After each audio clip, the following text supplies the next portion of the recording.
शास्त्रों के अनुसार जपमाला जागृत होती है, यानी वह जड़ नहीं चेतन होती है। माना जाता है कि देव शक्तियों के ध्यान के साथ साथ अंगूठे या उंगलियों के अलग अलग भागों से गुजरते माला के दाने आत्मा ब्रह्म को जागृत करते हैं। इन स्थानों से दैवी ऊर्जा मन और शरीर में प्रवाहित होती है, इसलिए यह भी देव स्वरूप है, जिससे मिलने वाली शक्ति या ऊर्जा अनेक दुखों का नाश करती है। यही कारण है कि मंत्र जप के पहले जपमाला की भी विशेष मंत्र से स्तुति एवं पूजा करने का विधान शास्त्रों में बताया गया है। भगवान नाम की दीक्षा देने वाले महापुरुष जब मंत्र दीक्षा देते और साधक जपने लग जाता है तो साधक के 5 शरीर शुद्ध होने लगते हैं।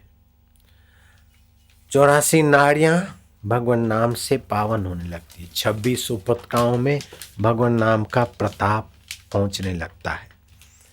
लिंग पुराण में लिखा है, जपेन पापम शाम्येत शेषम यत कृतम जन्म परंपरासु जपेन भोगान जपेन च मृत्यु जपेन सिद्धिम लभते च मुक्तिम।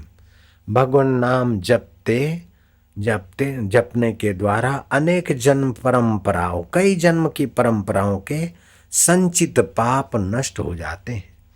भगवान नाम जपते सभी प्रकार के सुख भोग खींचकर आने लगते हैं। भगवत नाम जप प्राप्ति करते जप के द्वारा मुक्ति भी सुलभ हो जाती है और प्रज्ञा में प्रकाश होने लगता है। भगवान नाम का प्रारंभ करते समय जरा माला वाला जपने की प्रैक्टिस नहीं है तो कठिन लगता है, लेकिन प्रैक्टिस हो जाए तो माला बहुत काम देती है, क्योंकि माला मध्यमा उंगली और अंगूठे के मेल से घुमाई जाती है। इससे क्या कि अंगूठे में जो 3 पॉइंट हैं, एक स्मृति की है, एक प्रज्ञा की है, एक कार्य क्षमता की, ये तीनों पॉइंट हैं। माला जपने से सजग रहती है और भगवान के नाम से बाकी के लाभ होते रहते हैं। तो प्रतिदिन माला जपने का अभ्यास, आरंभ में केजी में जाते न बच्चे 1-2 लिखने अथवा ABCD लिखना कठिन लगता है, लेकिन हाथ जम जाता है तो आसान हो जाता है। ऐसे ही पहले माला पे जप करते करते बाद में 8-10 माला हो गई, थोड़ी देर बैठे रहे और जप करते करते अपने आप को छोड़ दिया तो अंदर की शक्तियां जागृत होने लगेगी। कभी ऐसा झटका आएगा तो आप डरना नहीं और कुछ रोकना नहीं, अंदर की छुपी हुई शक्तियां जगेगी। कभी प्रकाश दिखेगा, कभी हंसी आएगी, कभी भगवान कहते भागवत में, वाग गदगदा द्रव्यते यस्य चित्तम हसति क्वचित रुदति भिक्षणम उद्गायन्ति विलज्जे नृत्यन्ते च मद भक्ति युक्ता भुवनम पुनाति। कभी वो हंसने लगता है, कभी रोने लगता है, कभी गला भर जाता है, कभी लज्जा छोड़कर नाचने लग जाता है। उद्धव ऐसा मेरा भक्त त्रिभुवन को पावन करने वाला हो जाता है। तो हम जप कराते हैं, मंत्र देते हैं तो ये कहते हैं कि जप ध्यान करो तो आसन बिछाकर जप करना चाहिए। क्यों? जैसे जनरेटर घूमता है तो विद्युत बनती है, ऐसे भगवान के नाम की पुनरावृत्ति से एक आध्यात्मिक बिजली बनती है। तो आसन बिछाए बिना जो जप होता है तो अर्थिंग मिलने के कारण जप की विद्युत धरती में चली जाती, इसलिए आसन बिछाकर जप करना चाहिए। मानो किसी का मन बहुत चंचल है, एकाग्र नहीं होता, तो जप करते जाए और दाने पर त्राटक करते जाए, देखते जाए। जब उंगली दाने पे आए मंत्र बोला और फिर दूसरे दाने को देखा, तो मन दाने को देखने में और जपने में 2 काम होने से चंचलता कम कर देगा।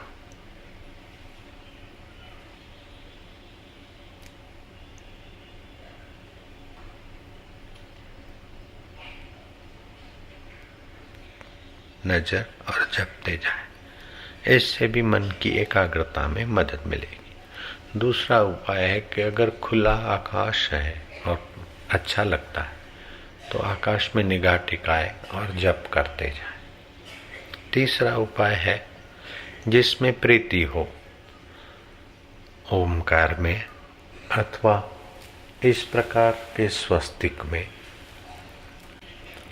तो उसकी आकृति चित्र सामने रखें, न ऊपर देखें न नीचे, बिल्कुल बराबरी में रखें, उस पर टिकटिकी लगाकर।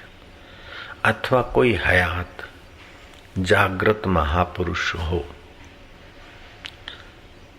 उनका चित्र पर एकाकार होने का अवसर मिलता है, तो इससे भी मन की एकाग्रता में मदद मिलेगी। अमावस्या, पूर्णिमा और पर्व के दिन मौन, जप, उपवास आदि से नाड़ियों का शोधन होता है। रोज 10 प्राणायाम करने से एक विधिवत सुबह और दोपहर को करें तो 1 महीने में सारी नाड़ियां शुद्ध होकर जापक को चमत्कारिक लाभ, आनंद प्राप्त हो सकता है। प्याज, लहसुन, मूली, आलू स्वास्थ्य के लिए और भक्ति के लिए विशेष हितकारी नहीं है। भैंस का दूध की अपेक्षा गाय का दूध साधन भजन वाले के लिए हितकारी है। मासिक धर्म में महिलाएं हों तो अपने हाथ से भोजन बनाकर पति को या बच्चों को न खिलाएं, उनकी बुद्धि के विकास में, ओज में रुकावट आती है। इस प्रकार निगुरे लोगों से ज्यादा संपर्क या उनकी खुशामद में अथवा उनके हाथ का खान पान से थोड़ा बचे तो अपनी भक्ति के धन की रक्षा होती। कभी कभार महीने 2 महीने में 2 दिन 4 दिन एकांत में चला जाए, जप, ध्यान और मौन, तो बहुत सारी शक्तियां जल्दी जागृत होगी। 4-6 महीने में 1 हफ्ता आश्रम में आ जाए, ध्यान योग मौन में बैठ जाए तो गजब के फायदे होते हैं। तो आपके अंदर बहुत सारे संभावनाएं छुपी है, बहुत सारी योग्यताएं छुपी है। गुरु मंत्र के द्वारा, मौन के द्वारा, सत्कर्मों के द्वारा आप सारे दुखों को मिटाकर अपने हृदय में परमात्मा का आनंद, परमात्मा का ज्ञान, परमात्मा का माधुर्य पाकर सदा के लिए मुक्तात्मा हो जाओ।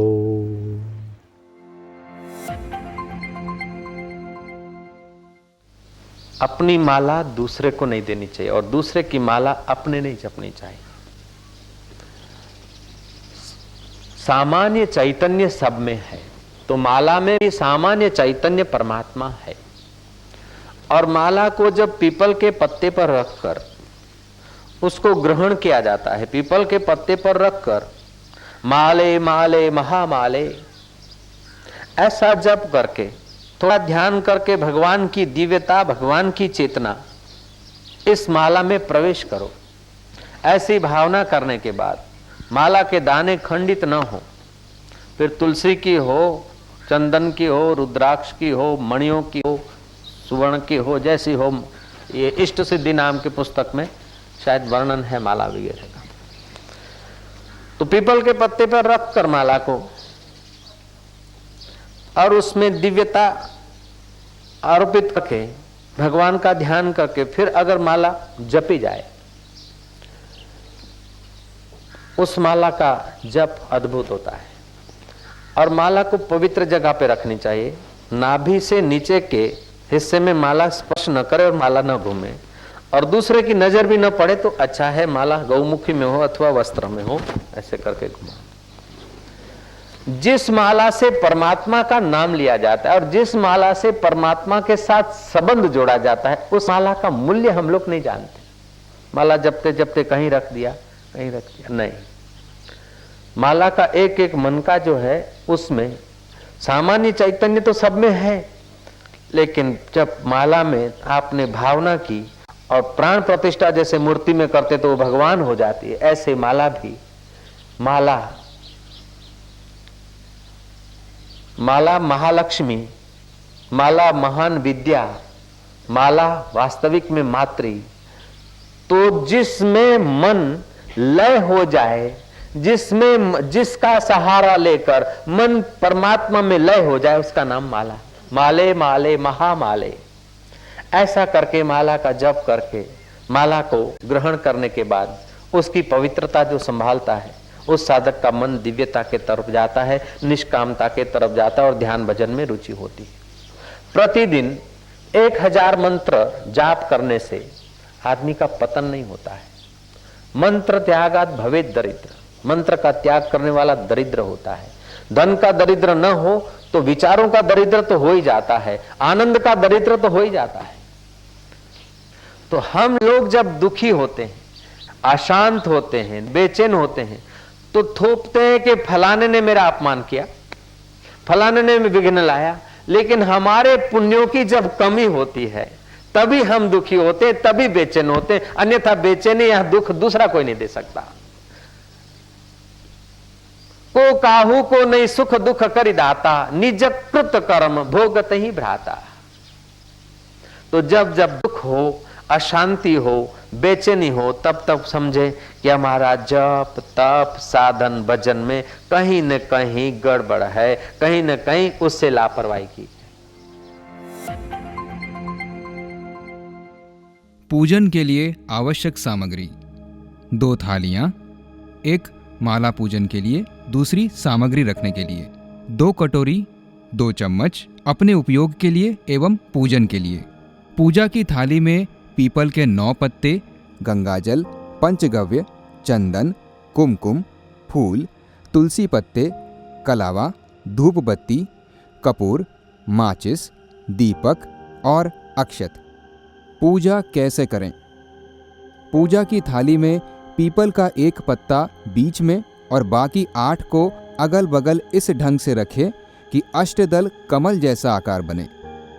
बीच वाले पत्ते पर अपनी जपमाला, करमाला और पहनने वाली माला रखें। पीपल एवं तुलसी के पत्ते रविवार के दिन नहीं तोड़ते हैं। अगर रविवार के दिन माला पूजन करना है तो पत्ते 1 दिन पहले तोड़कर अवश्य रख लें। 3 बार हरिओम का गुंजन करें। हरि ओम,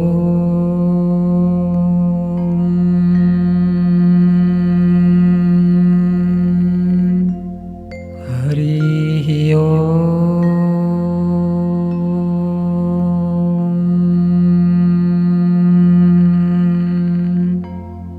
हरि ओम।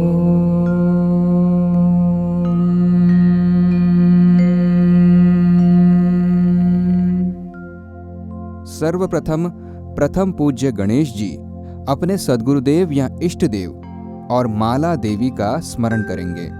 ओम गं गणपतये नमः। ओम श्री गुरुभ्यो नमः। ओम श्री सरस्वत्यै नमः। ऐं ह्रीं अक्षमालिकायै नमः। यह मंत्र पढ़ते हुए 3 बार आचमन करें। ओम केशवाय नमः। ओम नारायणाय नमः। ओम माधवाय नमः। यह मंत्र बोलते हुए हाथ धो लें। ओम गोविंदाय नमः इति हस्तं प्रक्षाल्य। मंत्र पढ़ते हुए बाएं हाथ में जल लेकर पवित्रीकरण की भावना करते हुए दाएं हाथ से अपने शरीर पर छिड़कें। अपवित्रः पवित्रो वा सर्वावस्थां गतोऽपि वा यः स्मरेत् पुण्डरीकाक्षं स बाह्याभ्यन्तरः शुचिः। पूजन की थाली में से थोड़ा कुमकुम मिश्रित चंदन अलग निकालकर अपने ललाट पर तिलक कर लें। चन्दनस्य महत्पुण्यं पवित्रं पापनाशनम् आपदां हरते नित्यं लक्ष्मीः तिष्ठति सर्वदा।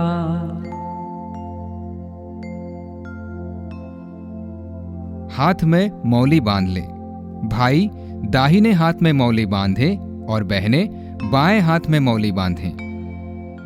येन बद्धो बलिराजा दानवेन्द्रो महाबलः तेन त्वां प्रतिबध्नामि रक्षेमाचलमाचल। हाथ जोड़कर प्रार्थना करें। गुरुर्ब्रह्मा गुरुर्विष्णु गुरुर्देवो महेश्वरः गुरुर्साक्षात् परब्रह्म तस्मै श्री गुरवे नमः। वक्रतुंड महाकाय सूर्यकोटि समप्रभः निर्विघ्नं कुरु मे देव सर्वकार्येषु सर्वदा। अब पीपल के पत्तों पर रखी माला की थाली को अपने सामने रख लें और स्नान का मंत्र बोलते हुए माला को गंगा जल से स्नान कराएं। गंगे च यमुने चैव गोदावरी सरस्वती नर्मदे सिंधु कावेरी जलेस्मिन् सन्निधिं कुरु। ऐं ह्रीं अक्षमालिकायै नमः स्नानं समर्पयामि। अब इस मंत्रोच्चारण के साथ माला को पंचगव्य से स्नान कराएं। पयोदधिघृतं चैव गोमूत्रं च कुशोदकं गोमयेन समायुक्तं स्नानार्थं प्रतिगृह्यताम्। ऐं ह्रीं अक्षमालिकायै नमः पंचगव्यस्नानं समर्पयामि। अब माला को शुद्ध जल से स्नान कराएं। ऐं ह्रीं अक्षमालिकायै नमः शुद्धोदकस्नानं समर्पयामि।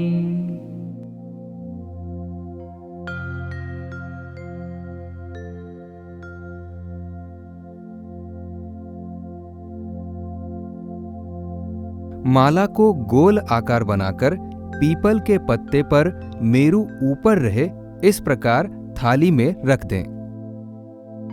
अब इस मंत्र को बोलते हुए माला को कुमकुम मिश्रित चंदन से तिलक करें व अक्षत चढ़ाएं।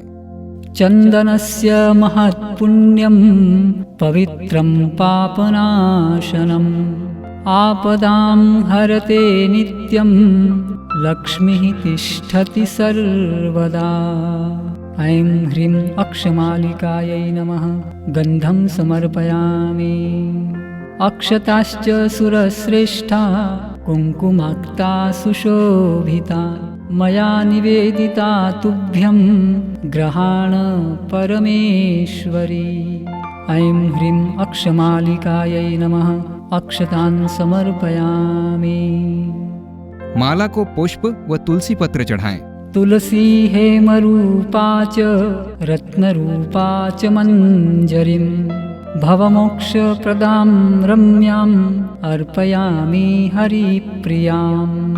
ऐं ह्रीं अक्षमालिकायै नमः तुलसीदलं समर्पयामि।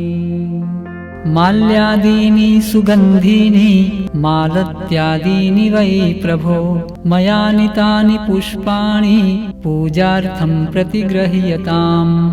ऐं ह्रीं अक्षमालिकायै नमः पुष्पं समर्पयामि। अब गौचंदन धूप बत्ती जलाकर माला को दाहिने हाथ से धूप दें। वनस्पतिरसोद्भूतो गन्धाढ्यो गन्ध उत्तमः आग्रेयः सर्वदेवानां धूपोऽयं प्रतिगृह्यताम्। ऐं ह्रीं अक्षमालिकायै नमः धूपम् आग्रापयामि। दिया जलाकर माला को दीप दिखाएं। पश्चात कपूर जलाकर माला की आरती करें। कर्पूरगौरं करुणावतारं संसारसारं भुजगेन्द्रहारं सदा वसन्तं हृदयारविन्दे भवं भवानी सहितं नमामि।